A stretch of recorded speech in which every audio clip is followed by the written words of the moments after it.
Halo teman-teman sekalian, kali ini kita bertemu lagi dalam perkuliahan ERP atau Enterprise Resource Planning. Kita kali ini masih membahas tentang evaluasi dan pemeliharaan dari implementasi Enterprise Resource Planning. Kalau sebelumnya berfokus pada hal-hal strategis, kali ini kita akan berfokus terhadap hal-hal yang sifatnya teknis dari software ERP. Nah, untuk evaluasi teknis ya, beberapa faktor yang mempengaruhi kinerja diantaranya adalah yang pertama adalah arsitektur aplikasi yang dikembangkan. Kemudian yang kedua adalah laju pertumbuhan data. Dan berikutnya adalah populasi user ya, atau banyaknya user yang mengakses dari produk ERP yang kita terapkan ya. Kemudian berikutnya adalah infrastruktur jaringan yang dimanfaatkan dalam konteks penerapan ERP yang kita terapkan. Itu nanti akan kita evaluasi secara teknis. Ketika membangun rencana evaluasi ERP, faktor-faktor teknis seperti SO atau sistem operasi, basis data, web server, dan middleware harus diperhitungkan ya. Kalau itu tidak diperhitungkan, nanti evaluasinya tidak akan komprehensif dan kredibilitasnya akan rendah.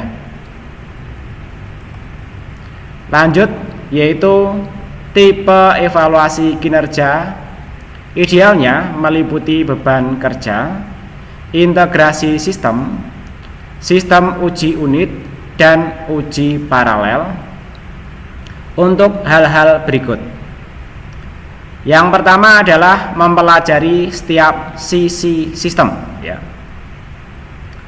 Bagian-bagian atau sub-sub sistem yang ada itu nanti harus dipelajari dalam evaluasi teknis ini ya. Kemudian yang kedua adalah bagaimana sistem bekerja pada lingkungan tertentu. Artinya nanti perlu disimulasikan dalam kondisi-kondisi yang berbeda-beda ya. Sehingga nanti evaluasinya akan lebih komprehensif atau menyeluruh. Pengujian sebaiknya juga dilakukan pada setiap fase pengembangan sistem ERP yang dimulai dari proyek pilot atau proyek awal ya, hingga sistem berjalan seluruhnya. Secara teknis nanti pengujiannya seperti itu ya, berbeda dengan evaluasi strategis ya. Evaluasi kinerja ERP dari aspek teknis menurut RAD 2006 ya, kurang lebih seperti berikut. Yang pertama adalah mendefinisikan kebutuhan kinerja, misalnya waktu tanggap minimal yang dapat diterima untuk menyelesaikan tugas keseluruhan ya.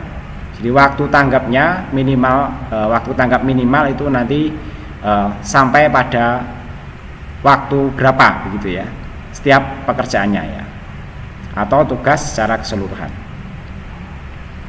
Yang kedua adalah membangun program pengujian dengan semua elemen yang sudah disiapkan dengan baik ya. Bisa juga kita buat programnya ya, program pengujian ya, dengan elemen-elemen yang sudah disiapkan sebelumnya. Artinya dengan seperti ini nanti pengujiannya akan lebih teliti ya, karena sudah disiapkan elemen-elemen pengujiannya sebelumnya. Yang ketiga adalah mengatur semua infrastruktur sesuai konfigurasi yang direkomendasikan oleh vendor ya. Jadi infrastruktur yang ada itu kita atur ya, sesuai dengan konfigurasi yang direkomendasikan oleh vendor ya. Karena kalau tidak sesuai dengan standar yang ditetapkan oleh vendor, nanti evaluasinya bisa menjadi bias hasil penilaiannya ya. Yang keempat adalah menjalankan unit tes untuk setiap aplikasi dalam paket modul untuk menjamin bahwa semua fungsi berjalan dengan baik ya. Bisa juga kita menjalankan atau membangun unit tes untuk setiap aplikasi dalam paket modulnya ya. Nah, ini untuk menjamin ya bahwa semua fungsi nanti berjalan dengan baik ya. Karena kalau tidak begini bisa jadi nanti berjalan di satu unit, nanti di unit lainnya mengalami error. Bagaimana kalau unit lainnya itu nanti berdampak pun pada unit yang lainnya juga? Maka kalau tidak dievaluasi seperti itu, maka error-error yang terjadi di satu unit itu nanti akan membahayakan terhadap keseluruhan kinerja sistem yang ada. Kita lanjut. Ini masih terkait dengan evaluasi kinerja ERP ya dari aspek teknis menurut RAD 2006 ya. Yang keenam adalah menjalankan integration test ya untuk menjamin kompatibilitas dan konektivitas antar keseluruhan komponen ya. Jadi tes integrasi kita lihat ya antar unit-unit tadi ketika dijalankan apakah pengaruhnya itu berhasil dengan benar ya. Artinya kaitan antara unit-unit tadi saling bekerja sama dan bisa menghasilkan suatu fungsi-fungsi atau tujuan-tujuan tertentu dengan benar ya. Yang keenam adalah menggunakan alat bantu monitoring untuk sistem yang menjadi tempat berjalannya sistem ERP, misalnya sistem operasinya, basis datanya, dan middleware-nya. Itu nanti kita gunakan alat bantu monitoring ya, sehingga nanti kalau ada kegagalan itu nanti kita bisa periksa itu di database-nya, sistem operasinya, atau di middleware-nya ya. Karena kalau tidak begini, suatu kegagalan proses ya nanti akan bingung ya, misalnya gagal sebenarnya di sistem operasinya, dikira gagal di sistem ERP-nya, gagal di basis datanya, misalnya dikira gagal di sistem operasinya. Itu nanti akan menimbulkan kesimpulan-kesimpulan dan tindak lanjut yang tidak tepat. Selanjutnya adalah mendefinisikan referensi dasar waktu tanggap pada tugas utama saat sistem tidak dalam beban kerja berat ya. Jadi referensi dasar dari waktu tanggap pada tugas utama ya itu nanti didefinisikan ya saat sistem tidak dalam kondisi kerja berat ya. Kalau kerja berat itu nanti ini ya aspek-aspek yang mempengaruhi seandainya terjadi kegagalan itu nanti bisa sistem operasinya, basis datanya, ataupun middleware-nya ya. Tapi dalam kondisi ini ya pengerjaan tugas utama kalau itu dites ya artinya kita bisa mengukur ya kapasitas dari itu ya penyangga-penyangga dari sistem ERP yang ada. Yang kedelapan adalah mendefinisikan referensi dasar waktu tanggap pada tugas utama pada berbagai kondisi beban kerja. Jadi awalnya kita ini ya kita uji tidak dalam beban kerja. Yang kedua adalah kita uji dalam kondisi beban kerja.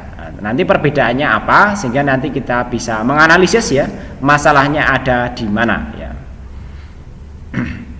Berikutnya yang kesembilan, jika kebutuhan tidak berhasil dipenuhi, maka lakukan perubahan pada hardware, software, dan jaringan, kemudian ulangi pengujian tersebut ya. Jadi pengujian-pengujian beban kerja ya, baik dalam kondisi tidak dalam beban kerja berat ataupun dalam berbagai kondisi lebih ringan ataupun kondisi rata-rata itu nanti diuji, kemudian dilakukan perubahan terhadap hardware, software ataupun jaringannya, kemudian nanti ada perubahan atau tidak ya kinerjanya atau waktu tanggapnya. Nah, dari situ kita akan bisa mengevaluasi sistem ya dan bisa mengambil tindakan-tindakan ataupun perubahan-perubahan yang tepat ya. Selanjutnya adalah analisis dengan 9 tahapan ya. Tahap 1 adalah mendefinisikan ukuran kinerja yang dibutuhkan ya. Ukuran kinerja didefinisikan berdasarkan proses end to end. Artinya saat mulai awal diukur sampai akhir pengukuran yang semuanya berkaitan dengan kebutuhan dari user ya. Jadi nanti harus diperkirakan ya estimasi dari user yang menggunakan itu berapa, sehingga nanti pengukurannya itu kalau kita simulasikan itu juga tepat ya. Misalnya waktu tanggap untuk aktivitas, misalnya untuk menambahkan data supplier baru ya, kemudian menjalankan sebuah permintaan data ya, kemudian juga bisa kita uji ya, yaitu menjalankan sebuah order pembelian dan nanti kita uji di bagian yang lain-lainnya. Nah, nanti hal-hal yang prosesnya berat kita coba, kemudian yang prosesnya biasa-biasa saja kita coba ya, dan yang mungkin lebih ringan juga kita coba ya, dengan berbagai kondisi dan kita coba di berbagai sisi ya. Ketika mendefinisikan kinerja yang dibutuhkan, beberapa faktor yang perlu diperhatikan adalah, yang pertama adalah masukan dari user dan harapannya terhadap sistem ya.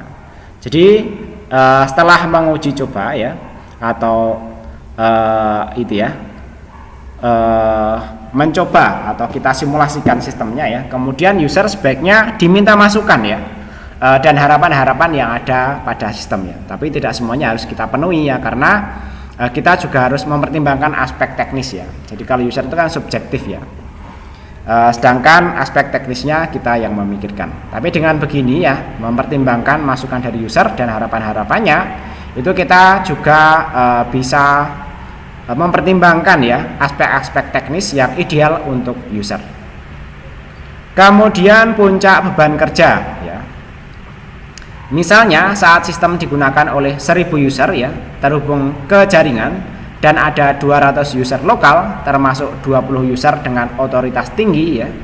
Sistem mengakses 20 proses batch ya, 10 aplikasi dan 30 query. Nah, perhitungan-perhitungan seperti ini sebaiknya dievaluasi ya, sehingga nanti tahu ya, terutama untuk mengestimasi kebutuhan dari perangkat-perangkat penyangga yang dibutuhkan.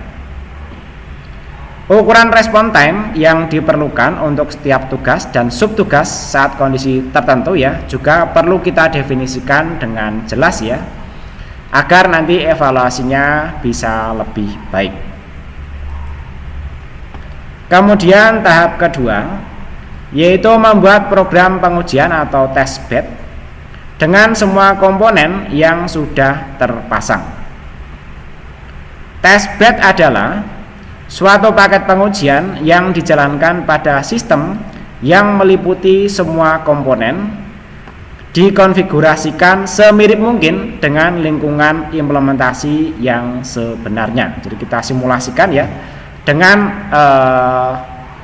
kita buat semirip mungkin ya dengan lingkungan implementasi yang sebenarnya. Karena kalau diimplementasikan langsung ya di lingkungannya, itu bisa jadi akan mengacaukan pekerjaan lingkungan tersebut ya. Tapi dengan menggunakan testbed ini bisa kita simulasikan di luar ya, tapi dengan kondisi yang semirip mungkin lah ya. Kemudian ya, semua vendor biasanya menyediakan informasi mengenai dukungan platform yang diperlukan ya. Jadi kita juga harus berkomunikasi dengan vendor-vendor yang terlibat dalam sistem ERP tersebut. Hardware pendukung yang digunakan dalam testbed harus sesuai juga dengan rekomendasi ya. Selanjutnya, simulasi lalu lintas data melalui jaringan internet ya. Maka mesin klien harus dikonfigurasi berada di luar router ya, dalam rangka simulasi yang semirip mungkin dengan kondisi lingkungan implementasi yang sebenarnya.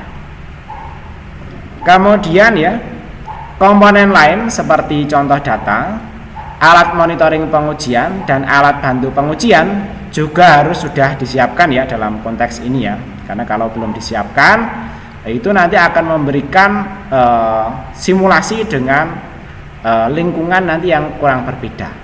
Masalah misalnya ada delay time dan lain sebagainya, itu nanti kalau bisa dihindari ya, sehingga nanti kata kunci ini ya, semirip mungkin dengan lingkungan implementasi yang sebenarnya itu dapat dicapai. Kemudian tahap ketiga, yaitu konfigurasi, disesuaikan dengan keseluruhan infrastruktur berdasarkan rekomendasi vendor ya. Nah, sebelum dilakukan pengujian apapun, perlu dilakukan penyesuaian konfigurasi dan spesifikasi berdasarkan rekomendasi vendor ya, karena kalau tidak sesuai dengan rekomendasi vendor ya, maka nanti hasilnya mungkin saja bisa berbeda dan evaluasi mungkin nanti menjadi kurang tepat ya. Rekomendasi penting yang lain adalah konfigurasi teknis database, keamanan jaringan, jumlah aplikasi, input outputnya, memori sistem, sistem operasi, spesifikasi hardware, server klien, itu nanti juga harus diperhatikan. Ini harus semestinya sesuai dengan rekomendasi vendor ya, sehingga vendor pun nanti juga akan menerima informasi yang akurat ya. Jika tes dilakukan pada lingkungan yang tidak sesuai, maka tes tersebut menjadi sia-sia ya, karena pada prakteknya itu kan nanti ketika diimplementasikan ya, kalau diberikan beban yang terlalu berat di luar kondisi yang mirip dengan implementasi, buat apa lagi pula itu ya, kalau seandainya nanti terjadi error ya, toh nanti implementasinya dalam skala-skala yang memang sudah terukur.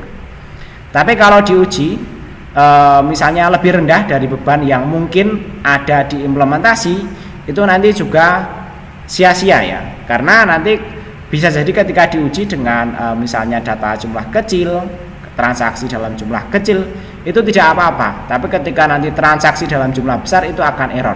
Artinya evaluasi ini menjadi tidak berguna karena tidak berdampak pada misalnya perbaikan ya, ataupun perubahan-perubahan konfigurasi pada sistem yang nantinya akan memperlancar proses implementasi dari ERP ya.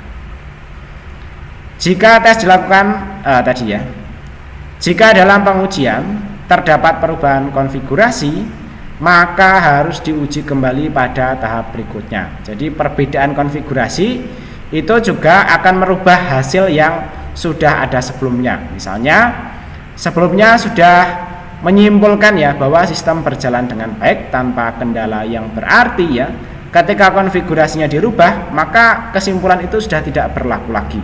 Kita harus melakukan evaluasi yang baru ya, mengambil data evaluasi baru, kemudian juga membuat kesimpulan yang baru ya.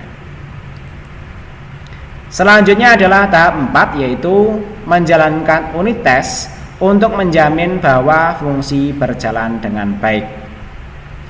Hasil tes pada tahap 1 yaitu identifikasi atas semua fungsi dan tugas-tugas penting yang dilakukan oleh sistem. Setiap fungsi dan tugas-tugas ini perlu diuji pada masing-masing unit secara terisolasi untuk menjamin bahwa tugas ini diselesaikan oleh sistem dengan baik. Pengujian unit berguna untuk menjamin bahwa produk berjalan sesuai dengan rencana ya. Agar mudah, tes dapat dijalankan menggunakan alat bantu testing otomatis ya. Jadi dalam unit tes ya, jaminan-jaminan yang seperti yang sudah kita bahas tadi harus tercapai ya. Kemudian pada tahap kelima yaitu menjalankan integration test untuk menjamin kompatibilitas dan konektivitas antar semua komponen ya, agar sistem ERP secara menyeluruh ya dapat menyelesaikan pekerjaan-pekerjaan atau proses-proses sesuai dengan tujuannya. Tahapan yang penting ya, ini tahapan ini ya, karena dianggap semua komponen diuji secara bersama-sama ya. Jadi integration test ini menjadi sangat penting sekali ya. Semua fungsi, subfungsi dan interaksi antar fungsi diuji secara berkesinambungan ya. Kemudian pada tahap ke-6 yaitu mengaktifkan semua alat bantu monitoring. Fase ini menyiapkan alat bantu monitoring yang sudah disiapkan pada tahap 2 tadi yang sudah kita bahas sebelumnya ya. Alat bantu ini mengukur semua parameter kinerja disesuaikan dengan standar kinerja yang diinginkan. Kemudian pada tahap ke-7 yaitu mendefinisikan referensi dasar waktu tanggap pada tugas utama pada kondisi yang pertama adalah beban kerja normal. Setelah alat bantu monitor diaktifkan dan berjalan dengan lancar, selanjutnya akan dilakukan simulasi perhitungan kinerja pada beban kerja normal. Waktu tanggap dihitung dengan cara mengirimkan tugas ke sistem dan mengukur waktu dari awal sampai selesai menggunakan stopwatch time script. Kemudian tahap ke-8 yaitu mendefinisikan referensi dasar waktu tanggap untuk beban kerja, terutama beban maksimum dan minimum. Kalau yang tadi normal ya. Selanjutnya beban kerja maksimum dan minimum. Misalnya tugas diharapkan selesai dalam 40 detik. Ketika dijalankan, pengujian diperoleh rata-rata waktu 22 detik dalam beban kerja minimum, 32 detik dalam beban kerja normal, dan 52 detik dalam beban kerja maksimum. Jadi nanti waktu yang diperoleh bisa berbeda-beda sesuai dengan kondisi beban kerja yang diberikan. Lanjut ya, yaitu tahap 9, yaitu melakukan perubahan atau perbaikan untuk memenuhi tuntutan kinerja yang dibutuhkan. Jika ternyata tuntutan kebutuhan kinerja tidak dapat dipenuhi, maka perlu dilakukan perubahan, misalnya dalam bentuk pengaturan ulang infrastruktur dan konfigurasi, menambah atau mengurangi sumber daya yang terkait ya. Pada tahap ini maka dinyatakan apakah aplikasi yang dipasang sudah berjalan dengan beban kerja yang realistis dan memenuhi tingkat layanan tertentu atau belum ya. Lanjut. Selanjutnya adalah tentang pemeliharaan sistem. Jadi, jenis pemeliharaan sistem menurut OLS 2004 adalah yang pertama korektif. Korektif itu nanti berupa aplikasi tambahan jika ada tambahan aplikasi dari vendor atau objek baru atau patch ya. Kemudian troubleshooting ya, yaitu menyelesaikan masalah berdasarkan laporan user ya. Jadi korektif itu memperbaiki temuan-temuan masalah atau update-update baru yang mungkin dievaluasi dari sisi vendornya ya. Kemudian adaptif ya. Pemeliharaan adaptif ini bentuknya adalah transfer atau implementasi fitur baru. Kemudian testing yaitu pengujian setelah perubahan. Kemudian modifikasi atau kustomisasi internal ya. Selanjutnya adalah penyesuaian antarmuka atau implementasi antarmuka dengan software yang lainnya. Masih terkait dengan pemeliharaan sistem ya. Berikutnya adalah pemeliharaan perfektif ya, yaitu berupa upgrade versi ya. Perfektif itu penyempurnaan ya. Jadi nanti kita sesuaikan ya, kemudian kita rencanakan dan implementasi versi baru ya dari software-software yang ada ya, ataupun hardware-hardware yang memang diperlukan. Dan yang terakhir ini pemeliharaannya adalah preventif atau pencegahan ya. Preventif dalam hal administrasi berupa monitoring response time ya, kemudian ambang batas, ukuran file, backup, dan error log ya. Kemudian juga monitoring alur kerja, yaitu menelusuri aliran aktivitas pemeliharaan. Baik, demikian untuk materi perkuliahan kali ini. Untuk materi PDF-nya nanti saya bagikan melalui link yang ada di deskripsi. Jika ada pertanyaan ataupun diskusi, silahkan disampaikan melalui saluran-saluran komunikasi yang ada, atau dari YouTube bisa melalui kolom komentar. Demikian, terima kasih.